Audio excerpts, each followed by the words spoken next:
Welcome to Mindful School Marketing, your go-to podcast for personal and professional growth. We're school marketers, business owners, and moms passionate about connecting other school professionals with tools and strategies for success. We love solving problems, exploring new ideas, and thinking outside the box. Let's transform your school and life starting right now. This episode is brought to you by Enquiry Tracker.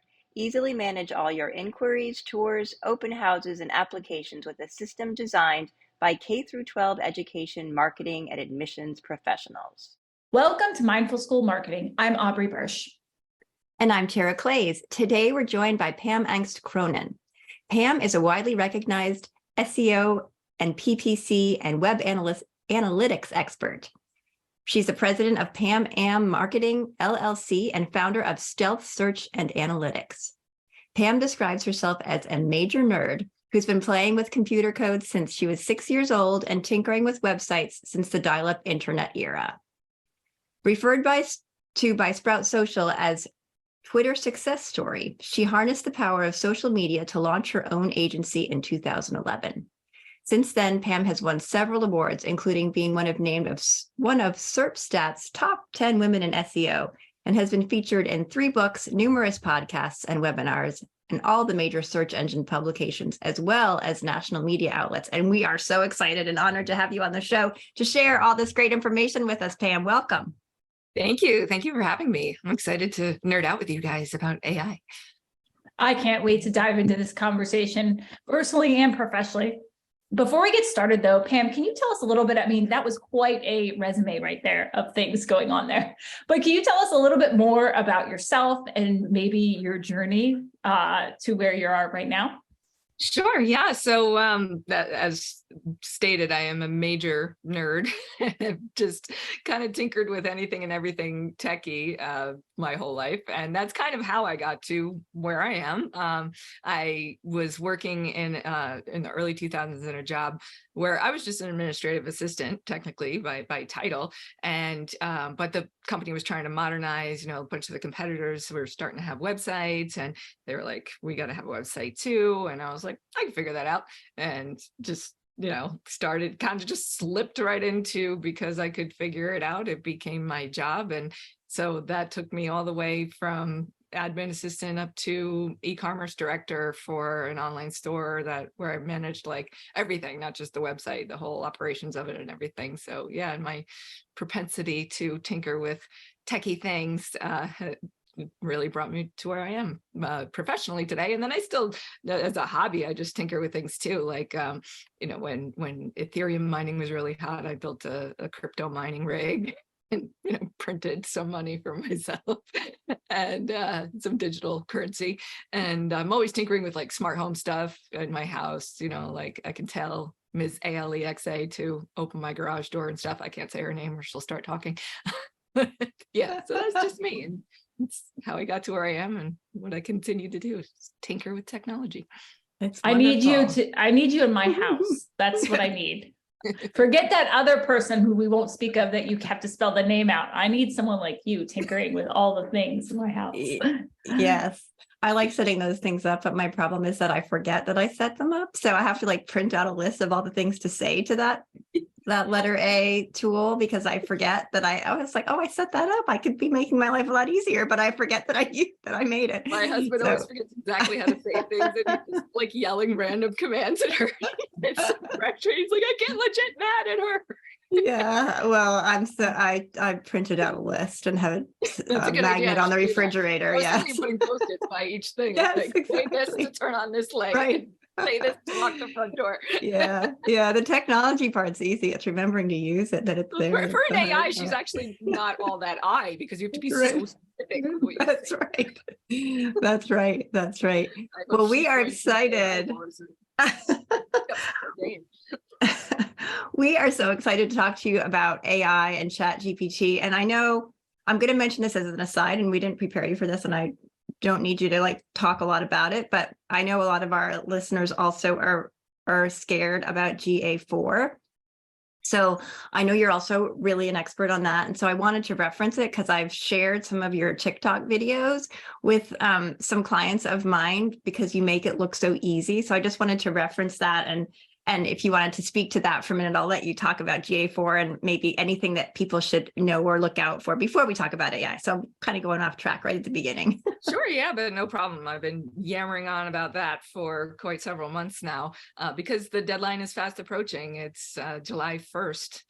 The current version will stop working and you'll be left with no data, no insights into your website's activity. And that's hugely detrimental, even if you're not relying on it a lot now, to have that for when you do get time to dive into it and to use it to learn what you should and shouldn't be doing with your marketing. It's in that data is invaluable and it's irreplaceable. So not only do you have to set up GA4 in time for July 1st, the number one most important setting that I see people miss is the data retention period. So by default, the current version of Google Analytics keeps your data for 2 years. By default, the GA4, the new version of Analytics, keeps your data for 2 months. So that's kind of useless if you're trying to do year-over-year comparisons or really learn anything about trends and patterns over time. So it's really important to not only set up GA4 in time for July 1st and get it working on your website, but go in first thing, if you configure nothing else, go in and go to the settings and set the data settings, data retention period to the max, which is 14 months. Is a little less than the 2 years that the current version gives us, but it's a lot better than 2 months. So That's a great tip. I definitely have shared that with my clients. So what I'm going to do is we'll put in the show notes, we'll put in the link to any information that you give us about GA4 and specifically the data retention information so that our listeners can hop on that right away. So thanks for sharing that and letting me on TikTok, but I also have a GA4 playlist on YouTube Shorts, which is their version. Oh, awesome. Reels, but it's cool because you can make playlists. So I'll give you the link to the GA4 playlist on YouTube Shorts. Thank you. Thank you so much. Thanks for letting me go on that tangent. I didn't warn Aubrey about that, but I was excited to mention that because I find GA4 to be pretty frustrating. So thank you for mentioning that. Okay, let's talk about the topic that we're here to talk about, which is Chat GPT and AI tools. And we're really excited to talk about that. I've been playing with it myself, and I know it's all the rage right now. It's something that a lot of marketers are exploring, a lot of anybody is exploring, right? And playing with. So let's just start, scratch the surface. What are your general thoughts and overview of AI tools, Chat GPT, and the future of these for marketing specifically? Yeah, it's definitely huge.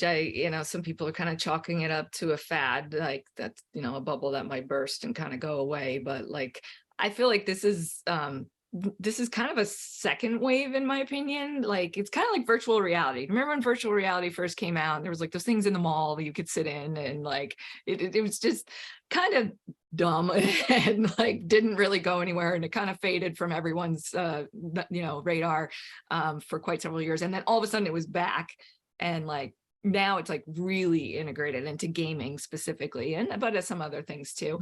So it's kind of, I feel like this is that second wave for AI. There was, several years ago, it was oh my God, AIs are going to take over the world, blah, blah, blah. And then it kind of faded away a little bit. But now it's the second coming. And I feel like, now people are really integrating it way in way bigger ways than virtual reality. People thought that we were going to be all sitting with headsets on, doing virtual meetings over some virtual conference table with virtual. It's just, we're still here on Zoom. That didn't happen, but big things are happening in AI, and all the big players are fully engaged in the AI wars. Google's actually brought their original founders, Larry Page and Sergey Brin, back in as I can't say for sure, but a call for help, it seems, to get them up to speed in this and to help them compete in this, because Microsoft latched on to Chat GPT, and that's a huge benefit for them. But anyway, it's huge. It's here to stay. It's going to be part of our lives going forward, the same way that the internet and smartphones integrated into our lives. This is happening as well. Wow, I love that, because I think it brings home that really we need to pay attention to this now, right? This is not the time to ignore things. the flying cars of Back to the Future. Maybe we can put that off for a couple of years, but AI, it's kind of the thing we need to focus on now. And especially when I'm thinking of schools, there is an awareness in schools that this exists, but I don't think they're as comfortable using it or know how to use it or know all those, ups and downs and challenges. But I'm curious, just to kick off kind of the conversation, what are the best uses, do you think, for AI content? Well, speaking of schools and awareness of AI, I can tell you one of the worst uses that is obviously super popular already is students using it to cheat on homework and write essays. And it's just, that's not a marketing thing specifically. And, most of what I focus on is marketing, but just, I can't believe like how many people are just like, oh yeah, I just wrote that essay with Chat GPT and I'm done. And like, okay, so as fast as AI is developing, just as fast, there's okay, we're gonna edit that one. As fast as AI is developing to cheat things, other applications of AI are being used to catch the cheating. So there are tons of AI detector programs out there already, and it's just too easy. There's a lot of them are free. It's just too easy for teachers to run it through. I mean, teachers have, I think, become accustomed with the internet to using plagiarism detectors. This is different. A plagiarism detector is not necessarily going to flag AI because it doesn't copy word for word, but an AI detector will detect AI. I mean, AI is what generates the text. So it's actually really easy for AI to detect AI generated content.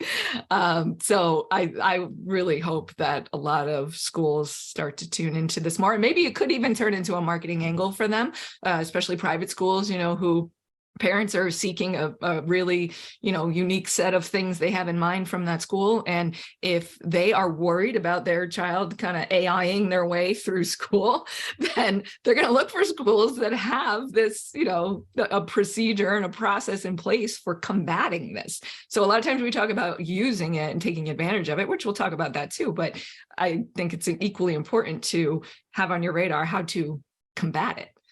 Yeah, that's really a good point.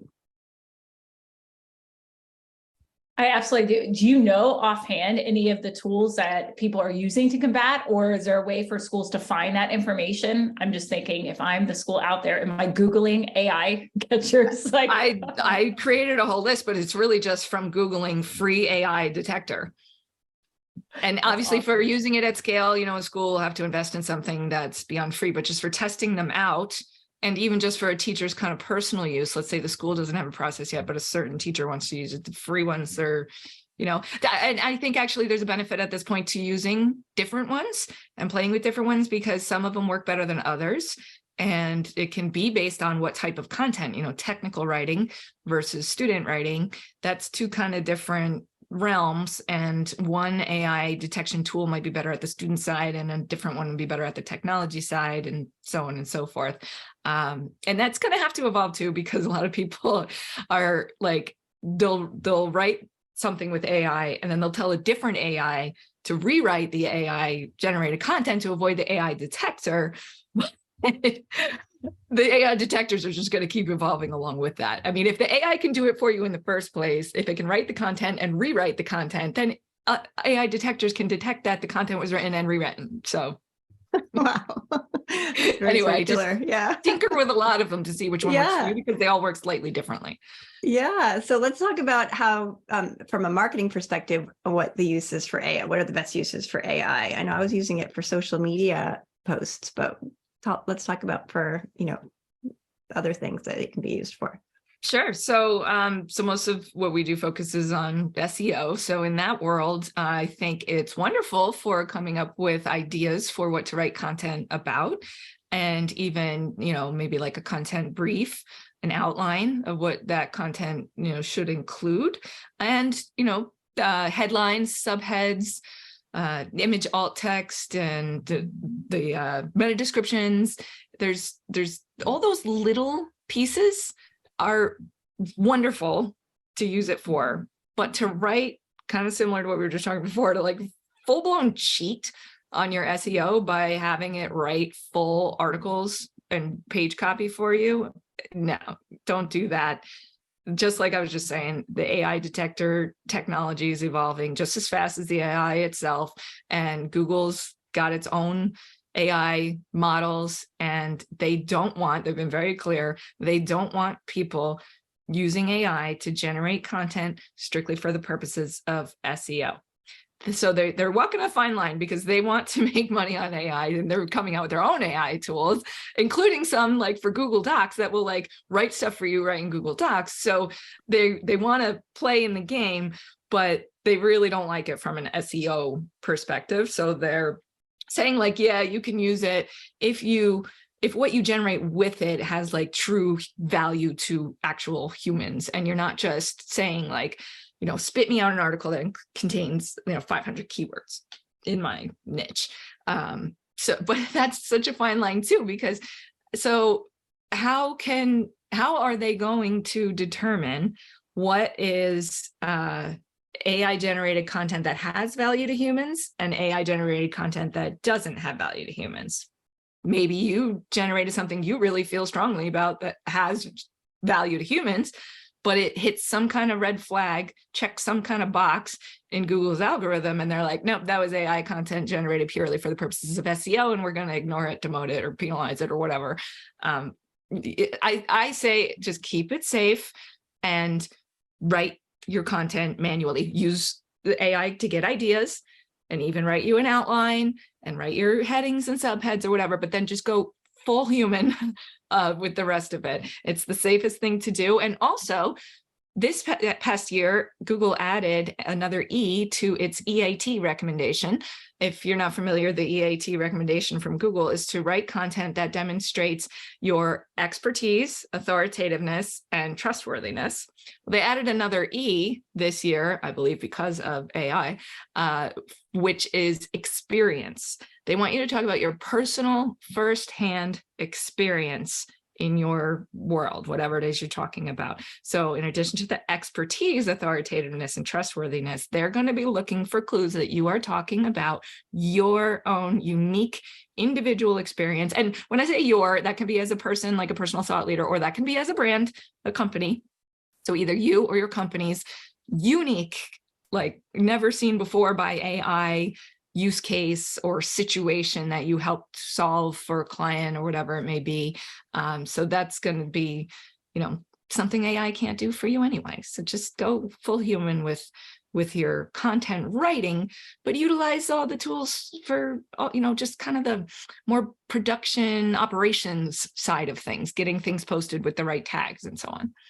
Yeah, I want to ask a little bit more about that in a little bit more detail. I know when we work with schools on their websites, we give them some keyword suggestions, but we don't actually write their meta descriptions usually for them. And we create a spreadsheet so they can put their meta descriptions in there, and we can upload them and make it super easy.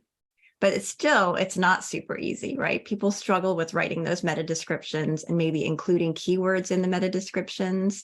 Mm-hmm. And so I wanted to ask, how do you do that? Like, how would you generate meta descriptions, or and maybe we can talk about alt text also, but I'm getting super technical because I'm also a nerd. But how do you generate those meta descriptions? Can you tell me the process? Is there a process that makes it really easy to like drop it into a spreadsheet? How does that work? Yeah, so ironically, that's one thing that we're kind of reversing position on. We've always told our clients and that they need to write those meta descriptions like purely manually so that it gets like their brand tone and voice and their expertise into it and everything. But the summarization capabilities of AI are so good that I feel like meta descriptions are one of the areas, in addition to image alt text, which we'll talk about too. But I feel like meta descriptions are something that is safe to let AI write for you. You can train an AI model like Chat GPT to know your brand tone and to speak in the ways that you would speak, whether it be formal or informal, technical or not. I've already tinkered with that a bit, and I've gotten our brand tone down pretty good. And an important thing to note about meta descriptions specifically is that they don't actually affect your ranking position. they convince people to click on your result instead of someone else's result. And it's important to include keywords so that the keywords get bolded and draw their eyes to your result instead of someone else's result. But it's not actually a ranking factor that's being evaluated when Google's deciding how high to rank a piece of content. So I feel like a meta description is a safe place to utilize AI. So take your human generated content for the page, put it into AI and tell it to summarize it into a meta description using the guidance that you've written for your brand tone and style and all of that. Okay. It's in a spreadsheet is obviously ideal for this kind of thing. As more WordPress plugins and stuff come out, maybe someday we'll be able to do it in there. I haven't seen any yet that do it really great yet, especially with the needing to put the brand tone and voice and everything in there. But I have been able to integrate with Chat GPT's API in Google Sheets and give it input through that. So we always do our keyword mapping on a page-by-page basis for the clients, picking keywords, primary and secondary keywords for each page. And, we can link to the page copy and then pull it in and have Chat GPT write the meta description with that client's brand tone and everything. I did that kind of manually, but I saw that there is now a Google Sheets add-on that you can add. I believe it's free to more easily integrate Chat GPT into your Google Sheets. So, wow. So you actually give it the content. You can't just say, go to my about page and write a meta description and it won't like go to the page and read it. As of right now, Chat GPT doesn't actually have access to the internet. So okay. it was trained on information from the internet up to a date that I think is sometime in 2020, just for like general knowledge. But you actually can't give it a URL and tell it to analyze something unless you use another, there's an add-on that can connect ChatGPT to the internet. Not a Google Sheets add-on, I forget what it is, but so it's possible, but not by default. So right now you have to feed it the content. That I'm not sure if that's going to change with GPT-4, which just got released yesterday. A couple of things, and this will segue into the image alt discussion.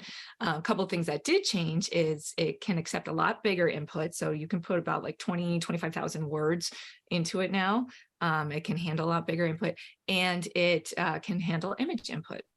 So up until now, you couldn't give ChatGPT an image, but now you will be able to and ask it to write a summary of that image and what's in it, and even optimize it for SEO for your image alt text purposes, which is really cool. GPT-4 is not available to everyone yet. They're only giving it to their paid subscribers at the moment, but you can join the API waitlist, or it's only $20 a month. So to tinker with it, I mean, if you really got to remember, how much time would I pay a person to do this for me versus how fast can AI do it for all of these use cases we're talking about. Now, I know this is fascinating, by the way. I know we have a lot of educators who listen, and I'm guessing this is on their mind. Do people who use AI generated content need to cite that content as coming from AI? This is a whole new ballgame. Remember, I'm remembering thinking back to when I was writing my thesis papers and stuff, and how you had to cite where things came from. So if you could speak on this, I know this would be interesting to our audience. Yeah, and I know also, attributing content when if you copy content from another website or something like that, right? You always have to attribute it. Same with images, or you can get, really big trouble for stealing that content or using it without acknowledging where it came from. So this is an awesome question. Yeah, so it's a very, very good question. I'm not entirely sure where that's going to go. And like I said before, I do focus mostly on SEO. From an SEO perspective, I would say don't cite it. Well, first of all, I say don't do it. So you don't have anything to cite. If you don't write your content with AI, you don't have to cite AI. But let's say you did. I wouldn't put that for SEO purposes, because I don't want to tip Google off that this is AI content, because the AI detectors are still evolving. So if they're potentially not going to catch it, why am I going to point it out to them? But that's strictly from an SEO perspective. There are so many other perspectives to look at with these things. I mean, from an educator perspective, obviously, I think citing, requiring citation is going to be absolutely necessary. You may even allow it to a certain degree with citations, just like you are allowed to quote someone else's writing if you cite it properly. So that can actually teach students how to use AI responsibly and ethically.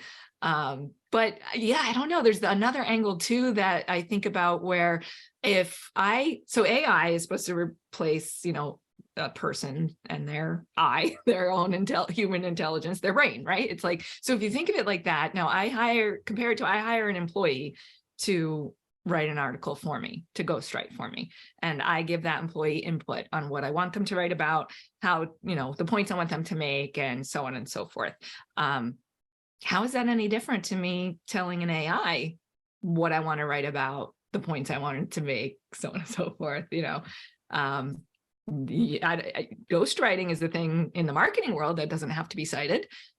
So I don't know, there's a lot of different angles and morals and ethics, and that all comes into play too. And I'm starting to hear a lot more people talk about using AI responsibly. So I think citations are definitely going to be, it'll look different in, like, let's say marketing versus student homework and whatnot. But yeah, it's definitely going to be a big part of the discussion and methods that are to be determined for how to use AI responsibly. This is fascinating. I feel like this happened so fast, but really it probably didn't. It's been building for so long, yes. Right? It's like those businesses people say are an overnight success, but they've really been around for like 10 years and they just finally got all that PR. Yeah, that's kind of what it is. But so now it's really rolling. Now it's really snowballing.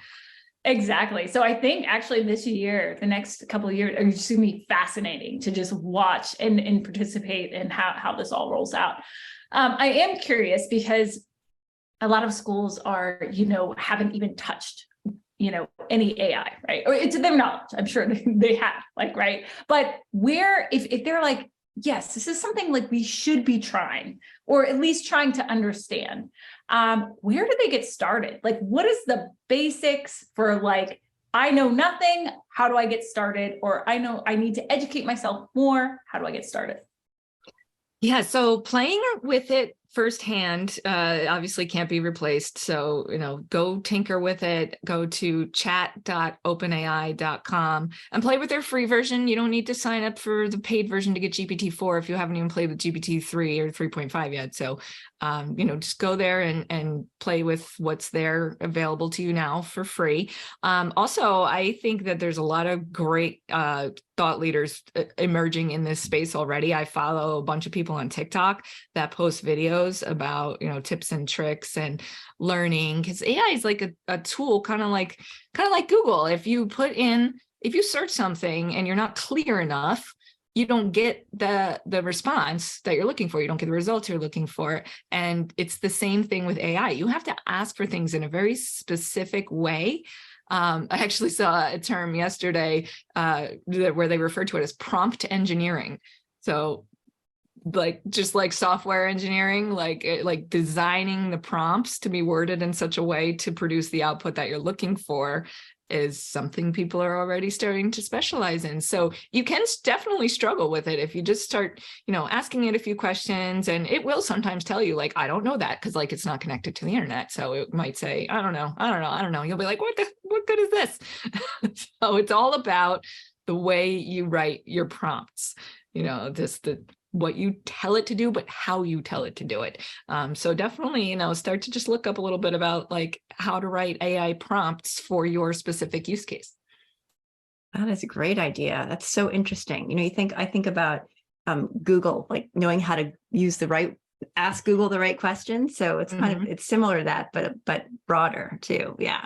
Oh my gosh, it's people got better over time, where people type full questions into Google all the time now. They didn't used to do that. Well, Google didn't used to be so good at it, but people kind of did get conditioned over time that, oh wait, I can just put my full question in and get my answer. I don't need to worry about how I word it. Yeah. We're kind of still on the worry about how you word it phase with AI though. I'm sure it'll get much more natural at some point, but now you do have to be pretty specific with what you ask it to do and how you ask it to do it. Yeah. And following up too, right? I mean, when I was playing with it, you can ask it to write something, and then you can say, write it a little bit more formally, or, talk a little bit less about me and more about this, or something like that. And it is Super cool. So Yeah, much that's fun. a large part of what I had a found blast myself with it. doing. Refine, Yeah. refine, refine. Ask, oh, no, be more like this. No, dude, no, I meant that. Right, right. I can't wait to try it for meta descriptions. I love that idea. This has been so interesting. But we've got one more question before we go on to our rapid fire questions. And that's because we are a mindful, we talk about mindfulness on our podcast as well, and how it applies to the small school leaders that listen to this show. So we always like to ask our guests, and you're included in this, how do you define mindfulness, Pam? And how would you advise school leaders to apply mindfulness to the process of using AI for their school marketing? That is an excellent question. So my knee-jerk reaction to the word mindfulness is just thinking about staying in the moment. I love meditation. I don't do as much of it as I nearly should, but I need to get back to it because it's so wonderful. And I think of it as like being really present in the present moment. But mindfulness, I think, can also go a lot further than that. This is actually what I've been trying to do lately, especially when it comes to use cases for AI, is not just staying in the present moment and being aware of what you're doing, but questioning your own motives. Why am I doing this? Why do I want to do this? Am I, and as it could be anything, am I doing this to be a good human, or am I doing this to create a shortcut? If it's a shortcut, is it an ethical shortcut? Is it for efficiencies that will benefit my clients? Or am I really doing them a disservice? Am I kind of cheating? So it's like I think of it as like the be a good human barometer, like checking in the present moment. What am I trying to accomplish here? Why am I trying to accomplish it? And how, and am I being a good human? Is the output of this a good, ethical, moral thing to help other humans? So ironically with AI, it's like, we've got to remind ourselves we are humans. We are dealing with other humans. Am I serving this human? Am I being a good human? Or am I just kind of looking for ways to cheat the system? And, people who want to use AI responsibly, I think all of us do here, are going to do that by default. But it is good to check in and should I, shouldn't I? Like with the meta descriptions, I had to kind of go through that process. Like, wait, should I tell everybody to not write your full content with AI? So is it okay to write it? I had to really check in with myself. Like, why do I want to say this? Is it really good advice? And so anyway, I'd say, questioning your own motives in every moment.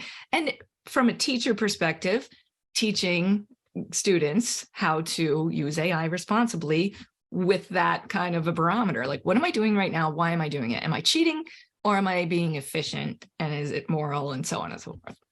I love that line. That's great. And being a good human, I think sometimes we get so caught up in our end goals, enrollment numbers, inquiry numbers, all the things that we're driven to do in our jobs that we have to keep in mind. And especially, schools that we work with are, they're amazing, and they're out there to help make the world a better place by enriching children's lives and families' lives. And that's ultimately why they're there, right? So keeping that in mind is important to all of us. And so I appreciate your sharing that so much. What a great point. Love it. All right, Aubrey, take us into rapid fire. Yes, it's time for rapid fire. Dun, dun, dun, dun. All right, I'll kick you off with our first one. What is a book that had an impact on your life and that you would include in the high school curriculum?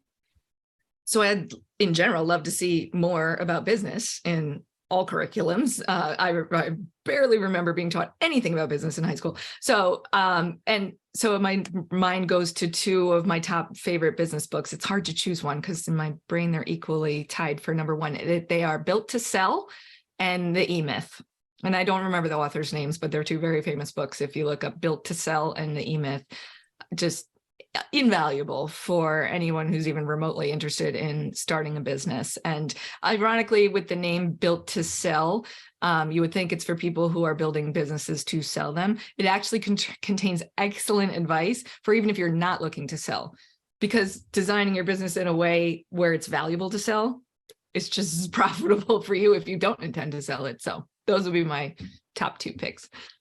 I love those. By the way, they're both on my shelf, and I would agree with Built to Sell. Absolutely. It's one of those things you're like, oh yeah, good advice all around. And I also agree that I wish there had been more business, in my education. So that's what I would hope for my children as well. So yes, thank you for those book recommendations. Yes. I'm going to ask you about apps now. What is one app that you could not live without? Google Sheets.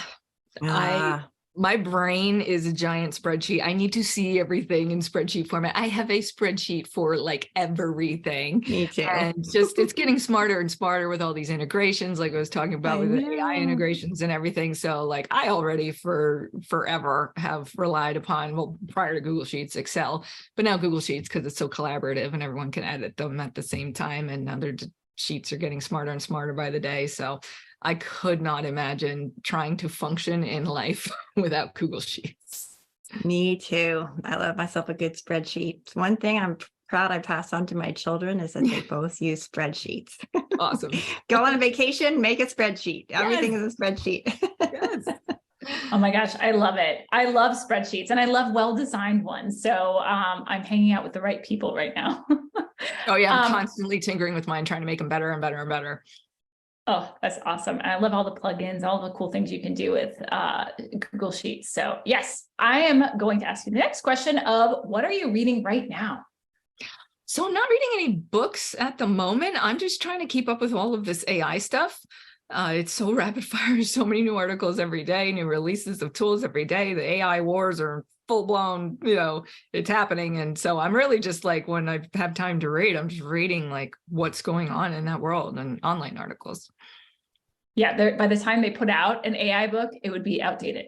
Yeah, exactly. Yep. Same with SEO. Although Majestic has kind of figured out how to do that now. Those are a couple of the books I've been a part of, as they do an annual, kind of roundup of advice for the upcoming year from all sorts of SEO experts. So that I guess I would recommend as well to anyone interested in SEO.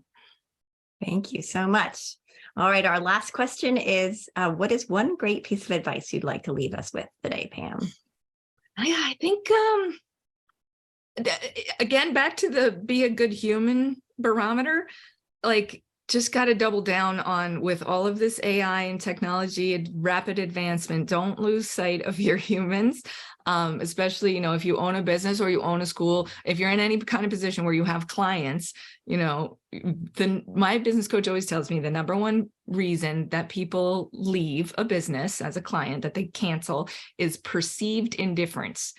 Even if you truly care about them, if they perceive that you don't, basically because they're not getting enough communication from you, real human communication from you, then they will leave. So you could be like implementing all this new technology and AI and everything to bring your clients efficiencies, or to, bring your students amazing experiences they've never had before. But if you're not effectively communicating that human to human with your clients, they could perceive you as just like automating your job for them and like signing off and not caring.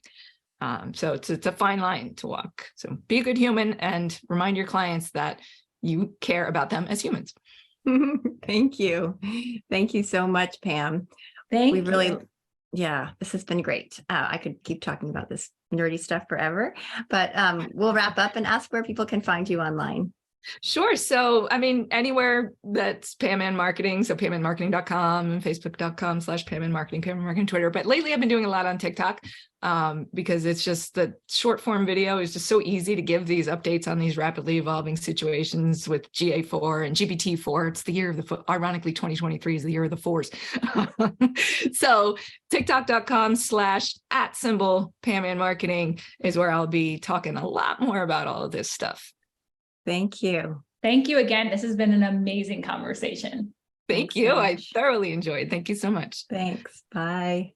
Bye. Inquiry Tracker is the all-in-one CRM solution used by over 250 schools. Easily manage all your inquiries, tours, and open houses. Key instant analytics help you manage and grow a robust pipeline. So end spreadsheets forever. The smart online application system with powerful document upload is a game changer. No school is too small or too big, and their Fast Start program will get you up and running in no time. Best of all, the system is designed by K-12 education marketing and admissions professionals. Check out Inquiry Tracker at inquirytracker.net. That's inquiry with an E, tracker.net. Thanks for joining us on the Mindful School Marketing Podcast. We'd love it if you pop into iTunes and leave a review, 5-star preferred. Let us know how you like the show. It helps us improve what we're doing and helps others find us too.